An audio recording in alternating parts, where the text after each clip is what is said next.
sir, would you introduce yourself? Tell us your name and DOC number. My name is Bryan Roberts, DOC number 545-805. All right, Mr. Roberts. Let me recognize the folks we have here with us in Baton Rouge this morning. We have your Uncle Elward Roberts. He wants to speak on your behalf, and we'll call on him at the appropriate time to do so. And we have Ms. Samantha Robertson and Shalicia Robertson, who are here in opposition. And they have a statement that one of our staff members will read on their behalf. First, I'll read some identifying information into the record, and then we'll have the parole interview. Yes, We'll ma'am. hear from the lieutenant to see if there's anything you can add, and then we'll hear from the folks here. At the end, you'll be allowed to make a statement if you'd like before we go.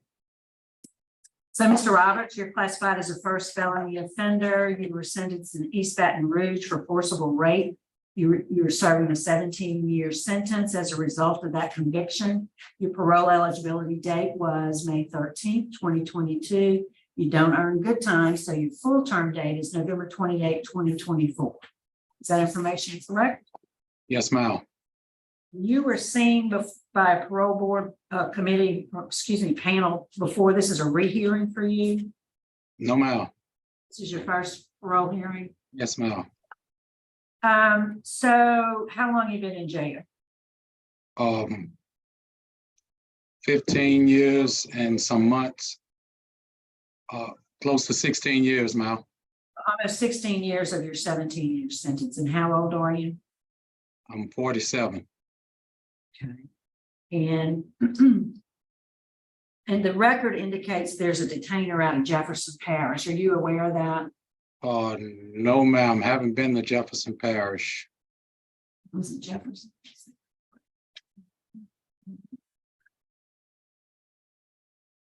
It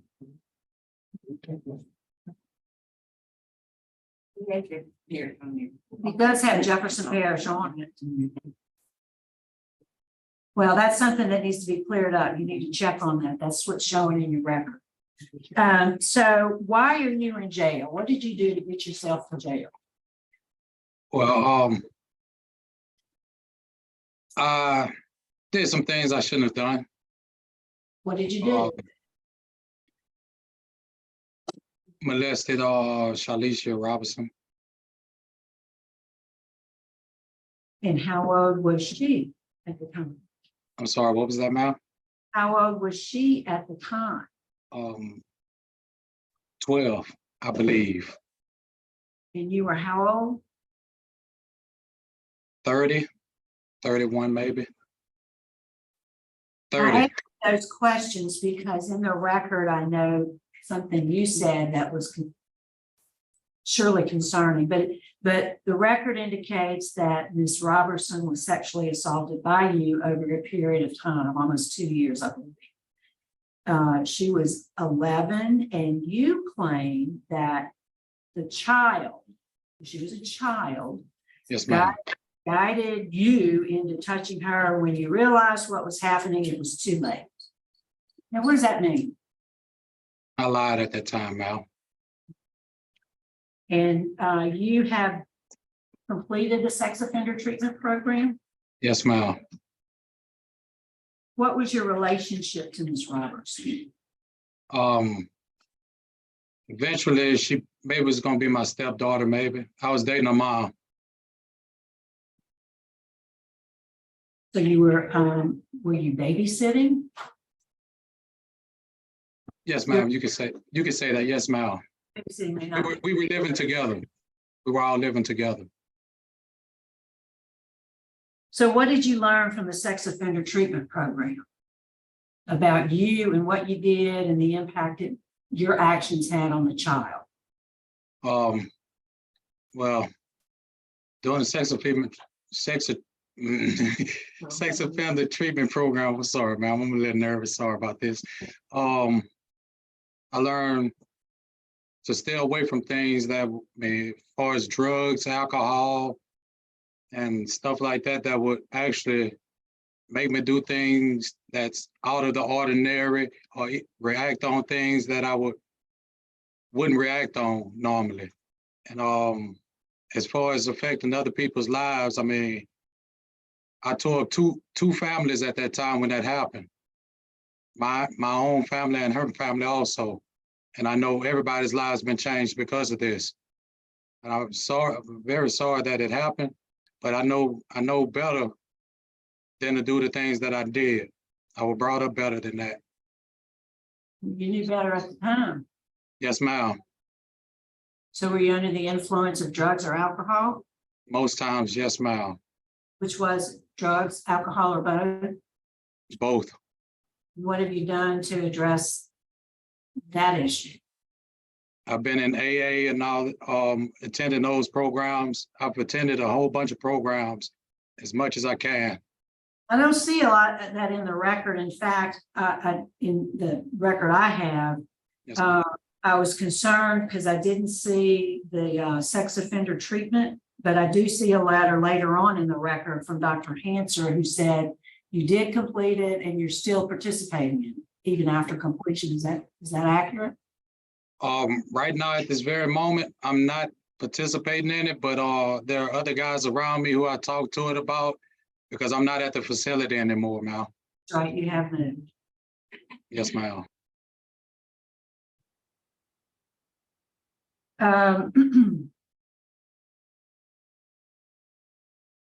Tell us about what transition plan. What's your transition plan? A transition plan, as far as from jail to home, I have a job waiting on me with my cousin, and I'm planning on looking for other jobs also to stay busy. That's all I've been doing since I've been locked up, staying busy, keeping my mind focused on what I need to focus on. Is Instead your of, cousin Ramon Roberts? yes, ma'am. What kind of job would that be? All right, he has a auto and body company where he work on cars, paint cars and everything. Before you came to jail, what kind of job did you have? All right, at that time when I come to jail, I do side jobs as far as painting or lawn work, and I also worked at I worked for a temp service. I was working at BFI. Well, Allied Waste. I'm sorry, ma'am. Yeah, I get it. I do want to note that you have several support letters from the folks at Catahoula who speak highly of you. That's Captain Savage, Lieutenant Yates, Lieutenant Ramsey, and the chaplain also. Yes, ma'am. So let me ask the officer there in the room with you, are they still with you? I can't see. There you are. Yes, ma'am, I'm here. Janet, is there anything you can add? Do you know Mr. Roberts? Is there anything you can tell us about him? From what I've met of him, he is a wonderful person. He does any and everything that you ask. He's always well respected, well respectful. He's most of the time he's the first person up, last person in when on his work days, which he works 5 days a week like I do. I mean, above and beyond is what I can say. Above and beyond. I wouldn't ask for anybody else to be around me because he's just that much of a good person to me.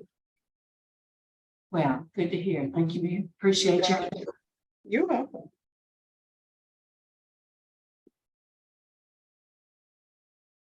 Why do you think, considering the nature of your crime and the harm you've caused, as you said, to multiple families, why do you think we ought to give you a break and let you out a year early?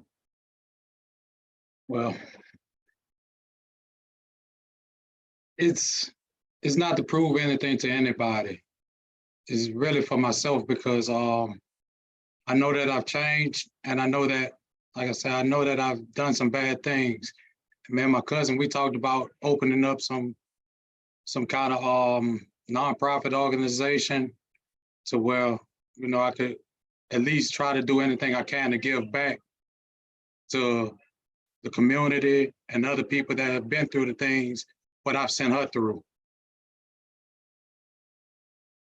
You realize that because of your crime, you have some serious challenges about where you can live and where you can go and who you can be around. Yes, ma'am. I'm very aware of that, and I've been thinking about those things, and I know it's going to be a challenge, but I've been preparing myself for it since I've come to jail. I knew what could happen to me when I come home, all the obstacles I'm gonna have to go through. If I have any problems, I have numbers people have given me. I can call, talk to them. I've talked to some parole officers when I was at Richwood. They were telling me to have, I know they have classes out there. I could go and be a part of those classes. And you will be required to do that. Yes, ma'am. All right, well, any other questions? No questions. You should know, you must know, there is opposition to early release. We'll hear from victims this morning, but the DA's office also is opposed to any consideration for it. Yes, ma'am. Okay, well, let's hear from your family now. Let's your brother. So your brother Anthony has come in. He's joined us. He's here with us. We'd like first to hear from your uncle, Mr. Elwood Roberts. Sir, would you step up to the podium?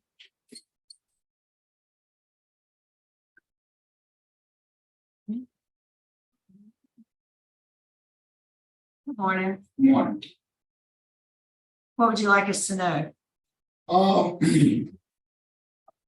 I'm not here to try to make excuses for Bryan for what he done. He done wrong. I haven't seen you guys in years. And trust me, I miss you all. I miss the rest of the kids, mother. Back then, me being an uncle, I was always working, always gone. Was I knew everything was fine. This was like a bombshell dropped on all of us. Bryan was he was a smart kid. Seems like he still is. To me, just a few minutes listening to him, I hope he is rehabilitated and done what he needed to do. And I'm pretty sure that, you guys, y'all. Talk to us, sir. Talk to I'm us. sorry. They said talk to us. That they have remorse about, and they may not feel the same. They may do, but I'm, like I said, I'm not here to make any kind of excuses for him. I'm here to support him. I'm going to support him, when and if he puts out. The family is on board to do the same thing. My Ramon is my nephew. He has a business, like I said, in body and fender. He has a job waiting, and we will be here to support him in every way that we can. So that's basically. Thank you, sir. All right, thank you, sir. We have no questions. You'd like to hear from Mr. Anthony?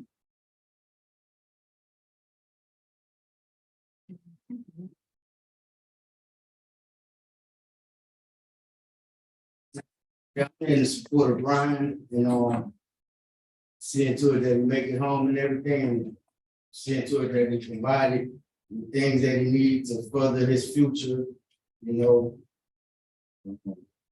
like you say, family over here.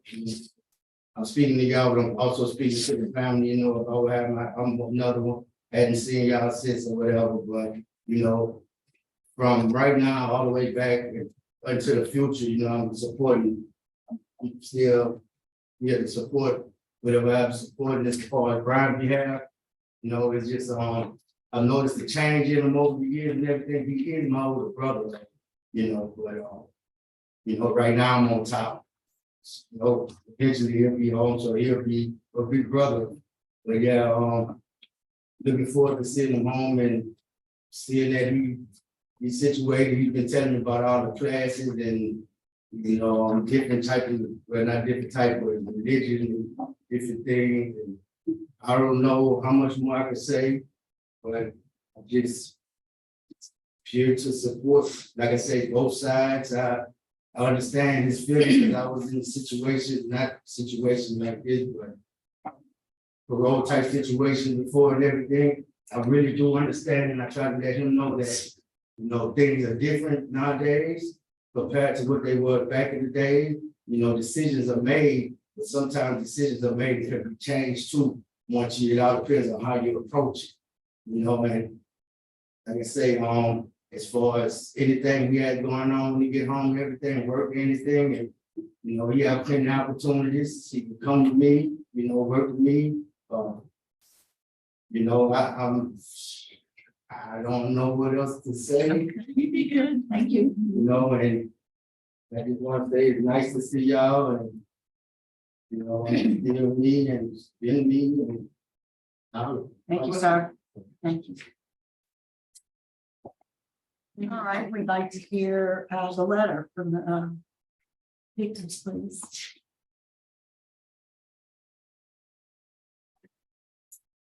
Morning, board members, thank you for allowing me to speak. Thank you, Ms. Robinson, for the students to view. So I'll be speaking on behalf of the victim. As a young teenage girl, my life was tragically changed by the encounter with this particular man that stands before us today, asking for leniency to be released from prison as a result of the assault that took place against me from this person. I suffer from mental health issues that took me to some very dark moments in my life. I was trying to find a way to deal with the memories of what he left me with, They are so horrific, I still find myself trying to escape from what he has done to me. I am now a grown woman that has somehow found her way in this world to stabilize myself from what has transpired. I was able to go through many challenging situations and times to regain control of my life and move forward. I have successfully completed Delta School of Business and graduating, receiving my associate's degree in business, and now I'm gainfully employed. I recently married in 2023. I'm now a wife and a mother of a beautiful baby girl whom I love so much. I would hate to see anyone else's child or sister become a victim like I am. So I plead with the board today to keep this man where he should be, away from society, where he can't hurt another child. I would hate to see another little girl like myself go through what I had to go through to get to where I am today. I'm a victim who somehow found a way through her strength and her integrity to free myself from this horrific predator. There are still days that I deal with this. When finding out about this hearing date, I felt like I had to open Pandora's box. I started feeling depressed and I went to talk to my doctor and they put me on depression medication. So today I plead with the board to keep him caged where he needs to be away from people he cannot hurt. Thank you. Thank you. All right, Mr. Roberts, it appears that you are aware of the detainer in Jefferson because I'm looking at some information you filed while you were in Faraday, asking for it to be handled. Yes, ma'am. I thought it was taken care of. That's why I didn't know anything about it. Well, yeah, you did know about it. No, at that time I did know about it and I couldn't get a job until they got it cleared. And I presume that they got it cleared because I ended up with a job. No, well, it says they had set it, the matter for court in September of 2020 and you didn't show up. You were at Concordia at the time. Yes, ma'am. So I'm confused as to why you said you didn't know about it, because you did know about it, even though you thought it was resolved, you knew there wasn't a detainer. All right, we'd like to hear your statement, please. All right. Well, I want to apologize for everything that I've done, the families that I've hurt. And I mean, it's really not too much that I can say, but just come out and just show that I am a better person and a changed person than I was before I come in here. I'm working hard every day, doing everything I can to make sure this facility gets fed right and everything. And I mean, I've just got it in my mind that, I mean, whatever the decision is today, ma'am, it's gonna be God's decision. And I mean, I just learned that, man, my plans may change, but God's don't. And I'm just accept whatever it is, Mal. That's all. I mean, it's not much I could say, really, Mal. It's not much. All I could do is show, because I could say anything and do something different. I mean, that's how us humans are. Sorry. All right. Well, it's time for us to vote, and I'll be voting first, and I'm conflicted. I'm disappointed that you weren't honest with me about the detainer. Can I say something, Mal? No. Okay. I mean, I realized you thought it was taken care of, but when I asked you more than once about it, and you said I've never been there. So, that's concerning to me that you weren't truthful. I listened carefully to the letter written by Ms. Robertson and the impact that your actions had on her life. I see the support letters in the record that you're doing a really good job where you are. Your family support here. So, you got a lot going for you, but you got November 28, 2024 is your absolute out date. You still have all the same sex offender challenges and all of that. Based on, so you have a low risk assessment score. You have had some good programs. You've completed the sex offender treatment program. You have family support. You have,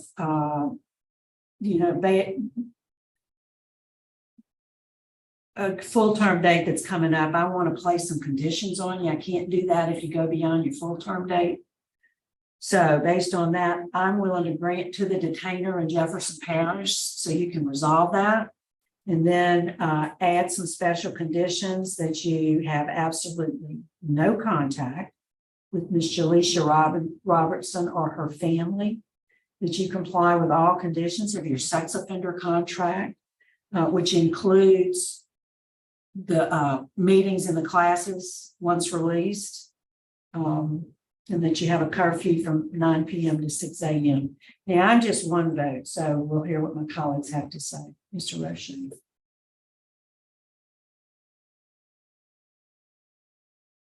Mr. Roberts, I'm as conflicted as Chairman Renowski. And I understand she wants to put the conditions on you after release, but we also could do that. Well, we can't do that on your full-time term date. But you got tremendous relief with a plea deal. If you are, and you would have been convicted of aggravated rape, and you were arrested for aggravated rape, you would have had a life sentence. You have prior criminal history with improper telephone communications, and you were convicted of that. You were convicted of simple criminal damage to property, because there was something about an arson, a planned arson on false information, you planning arson. There's a lot in your criminal history that's beside the forcible rape. You've got a tremendous break when you went to court with Judge Don Johnson. Based on victim opposition, based upon prior criminal history, I'm going to deny your request. Mr. Roberts, you made the statement of when that happened. That's still how you describe what you did, when that happened, and that's a child. That's concerning for me. That take ownership, own it.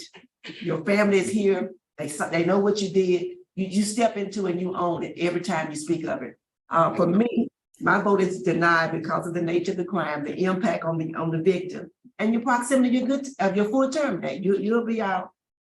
She's gonna have to deal with you being out November 20th of 2024. That is my vote. Best wishes to you, sir. All right, sir. Today your parole's been denied. You had a 2-to-1 vote, so your parole's been denied.